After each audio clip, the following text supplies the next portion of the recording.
Sous le règne du roi Yoruba Macky Sall, le pays fonctionne selon ses humeurs matinales et son bon vouloir crypto-personnel. Il se comporte comme le maître incontesté du monde. La justice, c'est lui. Il donne des ordres aux juges. À l'Assemblée nationale aussi, c'est encore lui l'inspirateur des lois. Le gouvernement, c'est naturellement lui, puisqu'il définit toute cette politique publique orientée dans la défense des intérêts étrangers. Macky, le roi Yoruba, ne se préoccupe point des engagements internationaux irrévocables pris par l'État du Sénégal. Il ne fait référence au droit international, aux traités, et aux accords que lorsque cela recoupe ses intérêts politiques du moment. Le roi Yoruba régente ce pays comme s'il était bâti sur un titre foncier de ses aïeuls.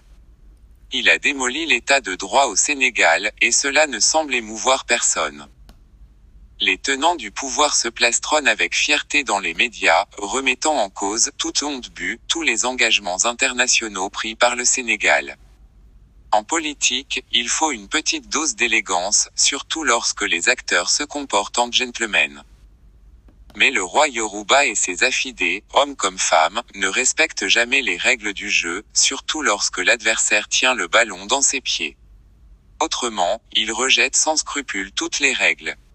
Suite à la décision de la Cour de justice de la CEDEAO dans l'affaire Khalifa Sall, Macky Sall a publiquement déclaré « Nous n'accepterons pas des pressions de l'extérieur ». Cette déclaration était suffisante pour orienter la décision finale de la Cour d'appel de Dakar que dirige Demba Kandji qui a jugé dans le sang voulu par le roi Yoruba.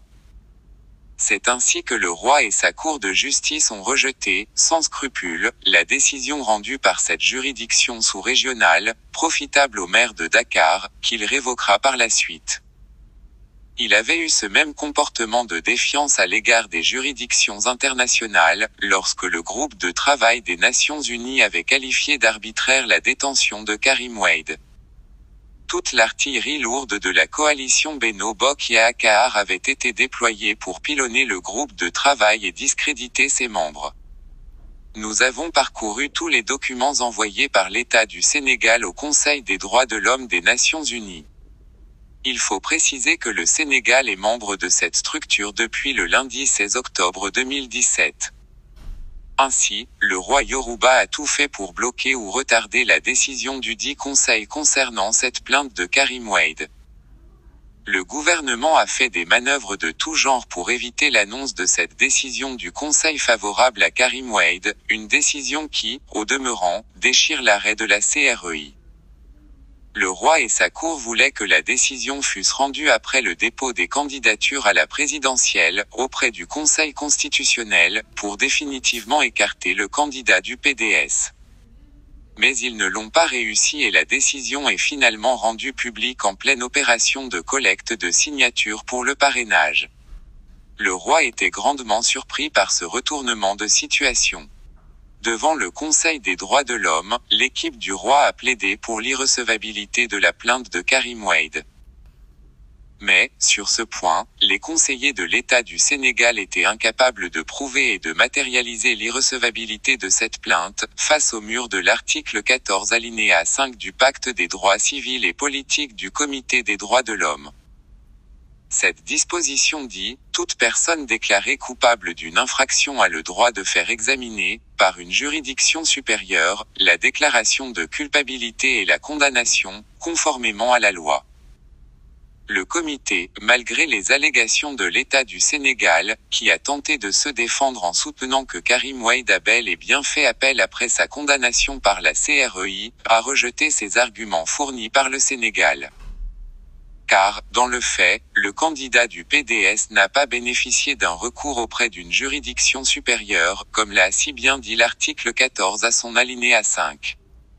L'examen, contrairement aux écrits des conseils du roi, suppose véritablement la tenue d'un procès en procédure d'appel.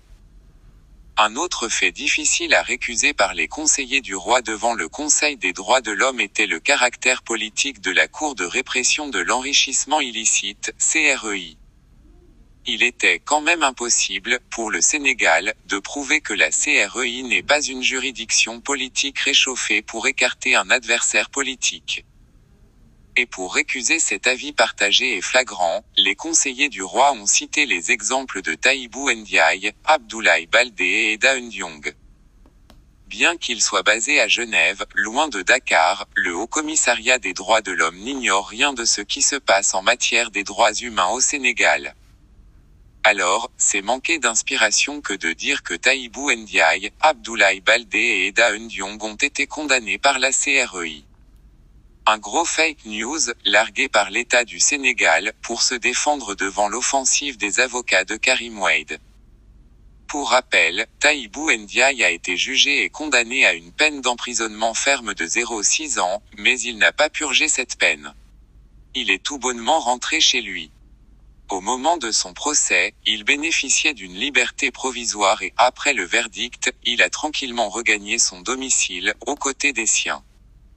Abdoulaye Baldé, Tahibou Ndiaye et Eda Ndiong n'étaient que des cas exhibés pour habiller le crime orchestré par le roi contre Karim Wade.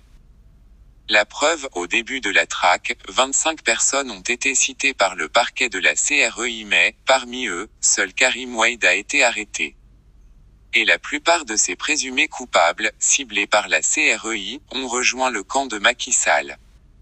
Ces faits prouvent la politisation de la CREI, qui n'était qu'un cabinet politique de casting et de recrutement pour Macky. Le délit d'enrichissement illicite